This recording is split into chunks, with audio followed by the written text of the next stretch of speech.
Fue en el invierno de 2018 cuando conseguí el trabajo en la fábrica de textiles. Necesitaba el dinero, y el turno nocturno pagaba el doble. El lugar era un monstruo de ladrillo y hierro oxidado a las afueras de la ciudad, con ventanas rotas tapiadas con tablas y una chimenea que llevaba décadas sin humear. El capataz, un hombre de manos callosas y cejas tan gruesas que casi ocultaban sus ojos, me entregó una linterna y un walkie-talkie desgastado. «Tu trabajo es simple», dijo, escupiendo al suelo. «Rondar cada hora, revisar que las máquinas estén apagadas y reportar cualquier cosa rara». Sus últimas palabras, mientras me señalaba el reloj de pared cuyo tic-tac resonaba como un latido enfermo, fueron: «Nunca te quedes en un solo lugar demasiado tiempo». La primera noche fue tranquila. Las máquinas, enormes telares y prensas que en su día debieron rugir como bestias, yacían silenciosas bajo las luces fluorescentes que parpadeaban intermitentemente. Caminé por los pasillos, siguiendo el mapa que me habían dado, y aunque el frío se colaba por las rendijas de las ventanas, me sentía seguro. Hasta las 2:17 de la mañana. Estaba en el sector de almacenamiento, revisando una puerta que parecía no cerrar bien, cuando lo escuché, un zumbido bajo, constante, como el motor de una máquina antigua cobrando vida. Seguí el sonido hasta el taller principal, donde 12 telares gigantes se alineaban en filas perfectas. Allí, el ruido era ensordecedor. Agujas metálicas subían y bajaban a ritmo frenético, los engranajes giraban con chirridos estridentes, y las correas de transmisión se tensaban como venas bajo la piel de un coloso. Pero ninguna luz indicaba que estuvieran encendidas. Ni un solo indicador parpadeaba en los paneles de control. Corrí hacia el interruptor principal, un cuadro rojo con una palanca cubierta de telarañas. La bajé con fuerza, esperando un chasquido, una chispa, cualquier señal de que el circuito se había cortado. Nada. Las máquinas siguieron funcionando, tejiendo tela invisible en la oscuridad. Saqué el walkie-talkie, mis dedos temblando al presionar el botón. «Hay un problema en el taller principal. Las máquinas están encendidas». La estática respondió, seguida de una voz distorsionada: «Revisa otra vez». Cuando volví a mirar, el taller estaba en silencio. Las agujas inmóviles, las correas flácidas. Solo el eco del zumbido persistía en mis oídos, mezclado con el olor a aceite quemado y algo más, algo dulce y nauseabundo, como carne dejada al sol. La segunda noche, llevé una cámara digital vieja que tenía guardada. Si ocurría de nuevo, grabaría todo. El capataz me había mirado con desdén cuando mencioné lo sucedido. «Imaginaciones de novatos», gruñó. «Esas máquinas no funcionan desde los 90». Pero yo sabía lo que había visto. A las 1:45 de la mañana, el zumbido regresó. Esta vez, venía del sótano. Bajé las escaleras de metal, cada escalón crujiendo bajo mis botas, hasta llegar a una sala llena de calderas oxidadas y tuberías desconectadas. Allí, entre las sombras, una prensa hidráulica subía y bajaba sola, aplastando aire con un estruendo que hacía vibrar el suelo. Encendí la cámara. En la pantalla, la máquina aparecía quieta, cubierta de polvo. Pero a través del visor, seguía moviéndose. Un sudor frío me recorrió la nuca. Algo estaba mal, profundamente mal, en ese lugar. Fue entonces cuando escuché las voces. Susurros entrecortados, como de personas hablando al mismo tiempo, surgían de las paredes. «¿Quién está ahí?», grité, apuntando la linterna hacia los rincones.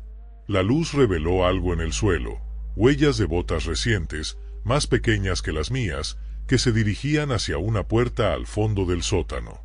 La seguí, aunque cada paso sentía que el aire se volvía más denso, más pesado.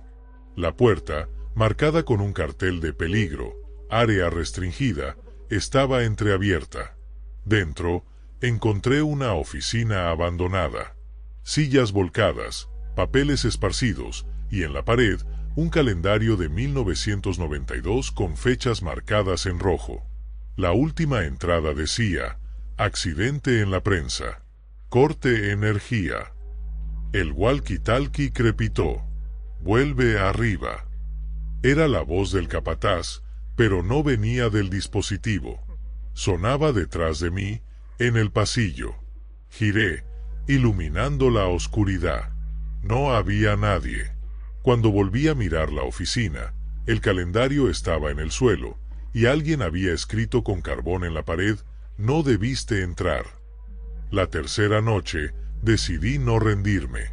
Llevé una grabadora de voz y un crucifijo que perteneció a mi abuela. A las 3 de la mañana, el sonido comenzó de nuevo, esta vez en todos los sectores a la vez. Máquinas de coser, cortadoras industriales, ventiladores oxidados, todas funcionando al unísono, creando una cacofonía que resonaba en mis huesos. Corrí hacia el taller principal, donde el aire vibraba con la energía de lo imposible. Las agujas danzaban, las poleas giraban, y entre las sombras vi figuras. No eran humanas. Oh sí, pero deformadas, como si sus cuerpos se hubieran fundido con las máquinas. Brazos que terminaban en engranajes, cabezas inclinadas en ángulos antinaturales, bocas abiertas en gritos silenciosos. Una de ellas, más cercana, giró hacia mí. Su rostro era una masa de cicatrices y metal oxidado, y en lugar de ojos, tenía tuercas incrustadas que brillaban bajo la luz de mi linterna. Retrocedí, tropezando con una caja de herramientas, y la grabadora cayó al suelo, capturando los sonidos que mis oídos apenas podían soportar: gemidos metálicos, crujidos de huesos rotos, y una voz, clara y fría, que decía: termina el turno. Cuando el capataz me encontró temblando en el vestíbulo, no preguntó. Simplemente asintió, como si esperara esto desde el principio. Hay lugares que no perdonan, murmuró, encendiendo un cigarrillo. Esta fábrica tiene hambre. Me tendió un sobre con mi paga y añadió: no vuelvas. Pero fue demasiado tarde. En casa, al revisar la grabadora, descubrí que las voces no se detenían. Susurraban en cada rincón de mi apartamento, acompañadas por el zumbido lejano de máquinas. Y algunas noches, cuando el insomnio me vence, juraría ver sombras moviéndose tras las ventanas, esperando que vuelva a tomar el turno. Porque en la fábrica que nunca durmió, el trabajo nunca termina.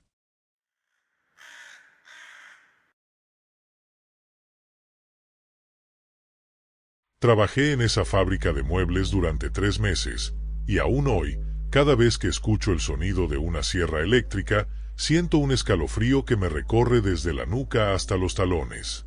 El lugar era un hangar enorme en las afueras de la ciudad, con paredes de lámina corroída por la lluvia ácida y un piso de cemento siempre cubierto de acerrín y virutas de madera. Me contrataron como ayudante de carpintería, una posición temporal mientras terminaba mis estudios, pero nadie me advirtió sobre los susurros en los pasillos, las sombras que se movían entre las pilas de tablones, ni las manos. Las manos. Todo comenzó el segundo día. Estaba lijando el borde de una mesa de roble, con los audífonos puestos para ahogar el estruendo de las máquinas, cuando sentí una presión fría en mi hombro izquierdo. Pensé que era el supervisor, así que me quité los audífonos y me di la vuelta. No había nadie. Los trabajadores más cercanos estaban a 10 metros, concentrados en sus propias tareas. Lo mencioné en el almuerzo, y un hombre mayor, cuyo rostro estaba marcado por una cicatriz que le atravesaba la ceja, soltó una risa seca. «Bienvenido al club», dijo, mordiendo un pedazo de pan duro. «Aquí, hasta las paredes tienen memoria». Para la semana siguiente, ya había aprendido a reconocer las miradas de complicidad cuando alguien se sobresaltaba sin razón aparente. Una mujer del equipo de barnizado juró que alguien le había jalado el cabello mientras operaba la pulidora. Un joven de logística dejó caer un paquete de clavos porque sintió que le susurraban al oído. Pero lo peor ocurría en el sector de cortes. Las sierras circulares, afiladas como navajas, exigían concentración absoluta. Y cuando una mano invisible te tocaba la espalda en el momento equivocado, el resultado era inevitable. El primer accidente grave ocurrió un martes por la mañana. Estaba ayudando a cargar planchas de pino en la cinta transportadora cuando escuché un grito desgarrador. Uno de los operarios de la sierra de cinta había retrocedido bruscamente, su brazo izquierdo sangrando profusamente mientras la hoja seguía girando con un zumbido siniestro. «¡Alguien me empujó!», gritaba, pálido, mientras dos compañeros lo arrastraban lejos de la máquina. El supervisor anotó el incidente como error humano, pero todos sabíamos la verdad. El operario era un veterano con 10 años en la fábrica. No cometía errores. Decidí investigar.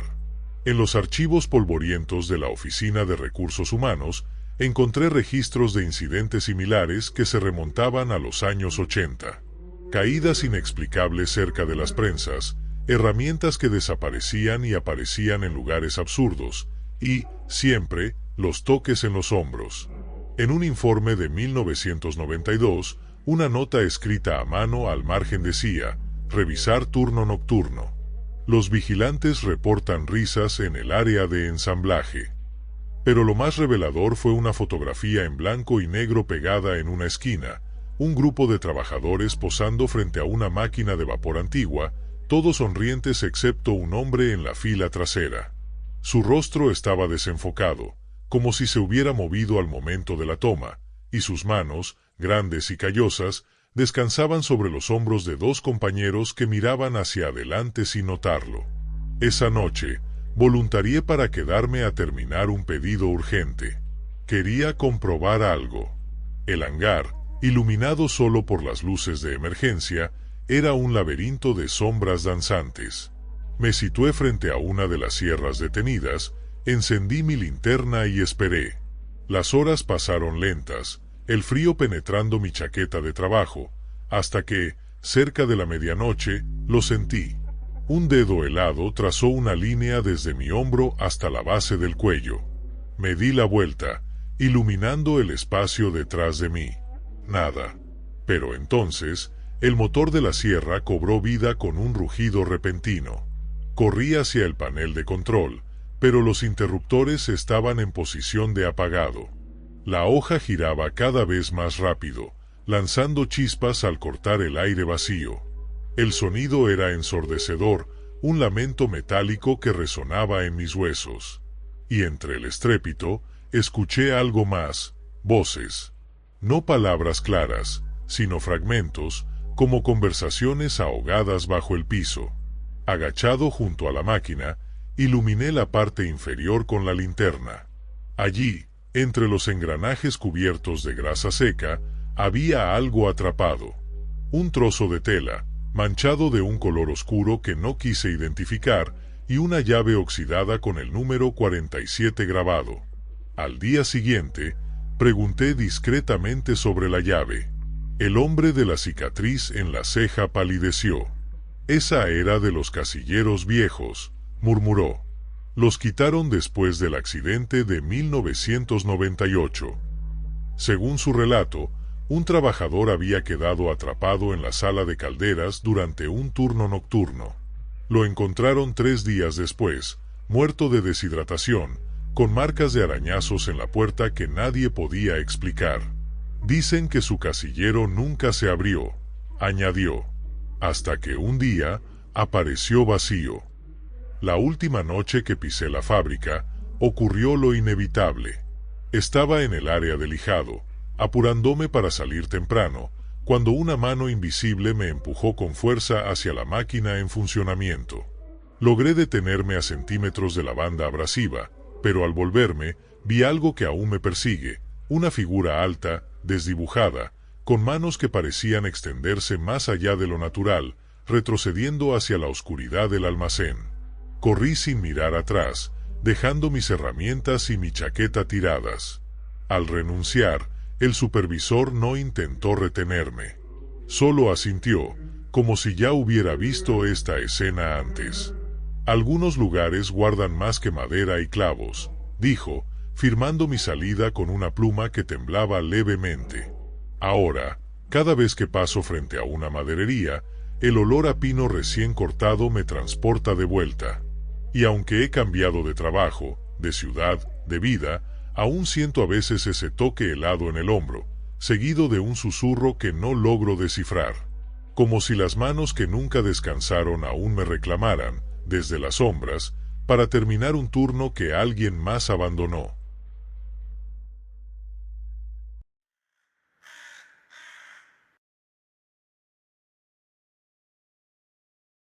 Fue una apuesta estúpida, como suelen serlo las cosas que hacen los adolescentes aburridos en pueblos pequeños. La fábrica abandonada al final de la calle de los Sauces llevaba cerrada desde antes de que naciera mi abuelo, pero sus paredes de ladrillo descascarado y ventanas rotas seguían en pie, desafiando al tiempo y a los grafiteros ocasionales. Mis 3 compañeros de clase y yo habíamos pasado años inventando historias sobre lo que había ocurrido allí: accidentes industriales, incendios provocados, incluso rumores de trabajadores desaparecidos cuyos fantasmas aún rondaban las máquinas oxidadas. Pero aquella noche de julio, decidimos comprobarlo. El plan era simple. Entraríamos a la medianoche, grabaríamos un video para nuestro canal de YouTube y saldríamos antes de que el vigilante de la zona hiciera su ronda. Llevábamos linternas, una cámara GoPro y un par de cervezas robadas de la nevera de alguien para calmar los nervios. La cerca de alambre estaba rota en un costado, doblada hacia adentro como si alguien más hubiera pasado antes que nosotros. Cruzamos bajo la luna llena, que proyectaba nuestras sombras contra la fachada de la fábrica como títeres grotescos. El interior era una cápsula del tiempo de óxido y polvo. Las máquinas, enormes artefactos de hierro fundido con nombres como Pressmaster 1900, se alzaban como esqueletos de dinosaurios industriales. El suelo estaba cubierto de papeles desintegrados y tornillos oxidados que crujían bajo nuestros pasos. Nos separamos al principio, riendo y gritando para demostrar que no estábamos asustados, hasta que el eco de nuestras voces se mezcló con algo más, un crujido metálico, como el sonido de una cadena arrastrándose por el suelo. ¿Escucharon eso?, preguntó uno de los chicos, apuntando su linterna hacia el techo, donde colgaban poleas y ganchos cubiertos de telarañas. Negamos, pero todos habíamos dejado de respirar por un instante. Fue entonces cuando comenzaron los pasos. Eran pesados, rítmicos, como botas de trabajo golpeando el cemento. Provenían del nivel superior, donde una escalera de caracol conducía a lo que alguna vez fue la sala de control. Subimos, más por terquedad que por valentía, y al llegar, las linternas revelaron algo imposible. El polvo que cubría el suelo estaba impecable, excepto por una hilera de huellas claramente definidas. No eran nuestras, todos llevábamos zapatillas, sino de botas grandes, con tacones gruesos que dejaban marcas profundas. Las huellas comenzaban frente a un tablero de control cubierto de interruptores y terminaban en una pared lisa, como si alguien hubiera caminado directamente hacia el muro y desaparecido. La cámara capturó todo. En el video, que revisaríamos una y otra vez después, se ve como nuestras luces tiemblan al seguir el rastro. Como uno de los chicos, el más alto, extiende la mano para tocar la pared donde terminan las huellas. Y como, en ese instante, un alarido metálico retumba desde el nivel inferior. Corrimos escaleras abajo, tropezando con escombros, hasta llegar a la nave principal. Allí, las máquinas estaban quietas, pero el aire vibraba con una energía que hacía que los pelos de mis brazos se erizaran. Las linternas parpadearon, y en la oscuridad intermitente vi algo que aún me persigue, una figura alta, con overol de trabajo y un casco que ocultaba su rostro, parada junto a una prensa hidráulica. No proyectaba sombra, no hacía ruido, pero cuando la luz regresó, ya no estaba. Decidimos irnos. No valía la pena el susto por unos likes en redes. Pero al dirigirnos a la salida, el más joven del grupo gritó. Su linterna iluminaba el suelo donde habíamos estado minutos antes. Nuevas huellas, frescas y profundas, se entrecruzaban con las nuestras. Formaban un círculo perfecto alrededor del lugar donde habíamos estado parados, como si algo nos hubiera estado observando desde todas direcciones. La GoPro captó el momento en que intentamos correr. Las luces bailaban locamente, las voces se superponían en pánico, y entre los gritos se escuchaba otro sonido, el de pasos acelerados, multiplicándose, acercándose desde cada esquina de la fábrica. Uno de los chicos cayó, raspándose las manos contra el cemento, y cuando lo ayudé a levantarme, su rostro estaba blanco como las calorías. Alguien me tocó el hombro, balbuceó. Sentí los dedos, fríos, como de metal. Salimos tambaleándonos al exterior, donde la luna ahora parecía demasiado brillante, demasiado expuesta. Nos juramos no volver a mencionar lo ocurrido, pero al revisar el video esa misma noche, encontramos algo que nos heló la sangre. En los minutos previos a los pasos, cuando explorábamos el nivel superior, se veía una figura difusa parada detrás de nosotros. No una sombra, sino algo sólido, con manos que se extendían hacia nuestras espaldas. Y en el audio, entre el ruido de nuestra respiración, se escuchaba un susurro repetido como un mantra: turno, turno, turno. La fábrica fue demolida un mes después. Un incendio accidental la redujo a cenizas, según el periódico local. Pero a veces, cuando camino por la calle de los Sauces, aún siento ese frío en la nuca, como si unos dedos metálicos rozaran mi piel. Y en las noches de luna llena, juraría ver huellas de botas en el polvo de la acera, que desaparecen al acercarme. Dicen que los lugares no pueden tener memoria. Pero en el silbido del viento entre los árboles, aún escucho el eco de máquinas que nunca deberían funcionar.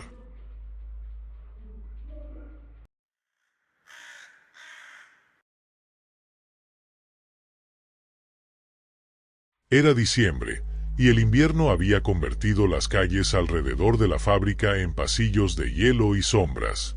Llevaba 6 meses trabajando en el turno nocturno de la planta de empaquetado, un laberinto de cintas transportadoras y máquinas selladoras que rugían hasta el amanecer. Esa noche, como siempre, salí a las 4 de la mañana, el cansancio pesándome en los huesos y el aliento convirtiéndose en nubes de vapor bajo los faroles amarillos del estacionamiento. Había llegado a mi auto cuando sonó el teléfono. La pantalla mostraba el número interno de la fábrica. «Hay un error en el lote 47», dijo el supervisor, su voz distorsionada por la estática. «Vuelve y revisa las etiquetas». Protesté, mencionando los recientes asaltos en la zona, 2 trabajadores heridos con cuchillos, otro desaparecido, pero él insistió. «Son órdenes corporativas. Te pagan horas extra». Colgó antes de que pudiera responder. Regresé. Las luces del estacionamiento estaban apagadas, y la puerta principal, que debería haber estado cerrada con llave, se dio con un empujón. El interior de la fábrica era un vientre oscuro y frío. Las máquinas, que horas antes retumbaban como bestias, yacían silenciosas. Encendí la linterna de mi teléfono y caminé hacia el área de empaquetado, mis pasos resonando entre las paredes de lámina. El lote 47 estaba intacto, cajas selladas, etiquetas correctas, nada fuera de lugar. Maldije en voz baja, decidido a reclamarle al supervisor por el error. Fue entonces cuando sonó el teléfono de nuevo. El mismo número interno. Contesté, pero solo escuché una respiración irregular, como si alguien estuviera jadeando al otro lado. «¿Hola?», pregunté, y la línea se cortó. Revisé la oficina del supervisor, vacía. La computadora apagada, la silla empujada bajo el escritorio. Sentí el primer golpe de adrenalina cuando el teléfono sonó por tercera vez, ahora desde el otro extremo de la nave. Seguí el sonido, pasando junto a montacargas fantasmas y pilas de cajas que proyectaban sombras deformes en las paredes. El teléfono estaba en el suelo, cerca de la salida de emergencia, vibrando contra el cemento. Al contestar, solo hubo estática. Y entonces comenzaron los pasos. Eran rápidos, pesados, como botas de trabajo golpeando el suelo. Venían de todos lados, detrás de las prensas hidráulicas, desde el techo de lámina que crujía bajo un peso invisible, incluso junto a mis oídos. Corrí hacia la salida, pero la puerta que había dejado abierta estaba ahora cerrada con candado.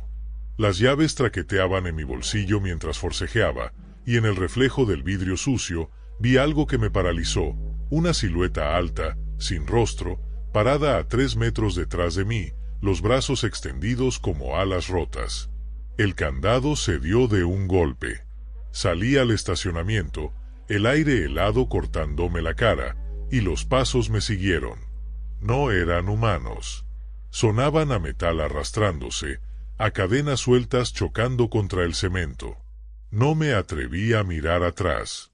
Las luces de mi auto parpadearon cuando lo desbloqueé desde lejos, y al arrancar, algo golpeó la ventana trasera con fuerza. No vi nada en el retrovisor, solo la fábrica, iluminada por la luna como un cráneo gigante, y las puertas abiertas de par en par. Llegué a casa temblando. Las noticias de la mañana mencionaron otro asalto, un vigilante nocturno encontrado inconsciente cerca de la fábrica, con marcas de quemaduras en las manos que los médicos no supieron explicar. Quise creer que todo había sido una coincidencia, un ladrón aprovechando la oscuridad. Pero esa noche, mientras intentaba dormir, el teléfono volvió a sonar. Era el número interno de la fábrica. Lo bloqueé, pero a las 4 de la mañana recibí un mensaje de texto de un remitente desconocido: el lote 47 sigue esperando. Volví a la fábrica una semana después, acompañado de 2 guardias de seguridad contratados. El lugar estaba sellado, las puertas reforzadas con cadenas nuevas. Pero en el suelo, cerca de la salida de emergencia, encontramos algo que ningún informe mencionó: decenas de huellas quemadas en el cemento, como si alguien hubiera caminado descalzo sobre brasas. Formaban un círculo perfecto alrededor del teléfono caído, que ahora yacía destrozado, su pantalla agrietada en forma de mano. Nunca denuncié lo ocurrido. Renuncié al día siguiente, citando razones personales. Pero cada diciembre, cuando las calles se cubren de hielo y las noches se alargan, recibo una llamada. Siempre a la misma hora, 4:17 de la mañana. Nunca contesto. Pero a veces, en el silencio de madrugada, escucho el eco de pasos en el pasillo, y sé que el lote 47 aún espera ser reclamado.